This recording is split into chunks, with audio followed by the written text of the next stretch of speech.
Sorry. So you were saying that in order to feel more emotionally connected to him, you want to feel that he's thinking of you throughout the day and that you're somewhere on that priority list. Yeah, just somewhere. Like, it doesn't even have to be throughout the day. Just sometime during the day. Just, it could be one time. Like, whenever. Just. Yeah, okay. Yeah. And how about you, Chris? What would it take for you to feel emotionally responded to, or that Tanja was more accessible? That when we have a disagreement at home, that we could try to get some closure on it, just so that I don't have to take it to the office with me the next morning, that feeling of unfinished business. Okay. And to get closure, that would kind of look like just having a conversation, it sounds like, and both being present. What would you like to see happen? I mean, even just finishing the conversation, agreeing to disagree, or agreeing that, you know, we're exhausted, but we'll finish that back up tomorrow, or just something, I hear you, we'll finish this. Okay. And how would that make you feel emotionally as far as your marriage goes? More connected. More connected? Supported. Okay. Emotionally. Yeah.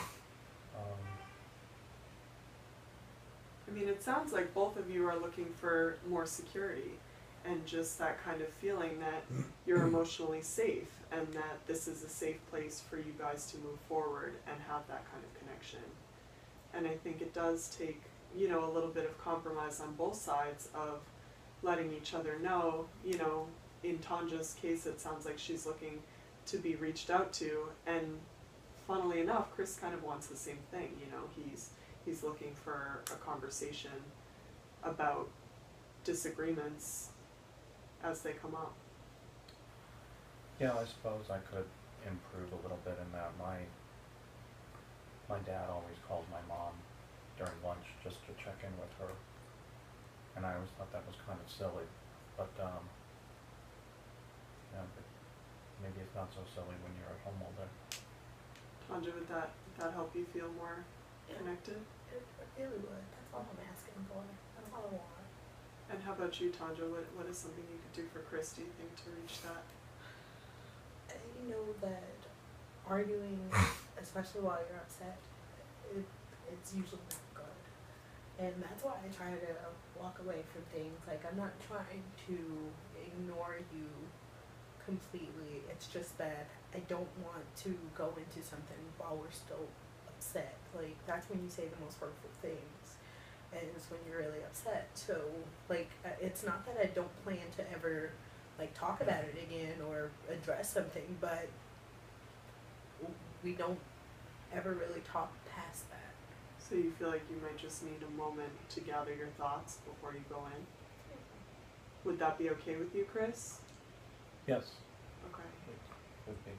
So having the conversation and maybe not going to bed angry or things like that, but giving it a minute, because I think you're right that when we're heated, that's when we tend to say the most intense things, and you can't take those words back. So giving it a minute to regroup when you get home at the end of the day, and then having the conversation might be helpful for both of you to be heard.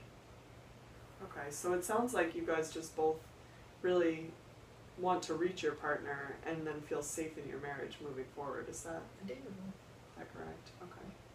All right. Well, I appreciate you guys being so honest with each other. I mean, it's definitely scary to get down to those emotional fears that we have, and connecting is certainly the most important part of marriage. So I think you guys are doing the work, and I look forward to see how things go within the week, and we'll talk soon. I'm in it for the long run.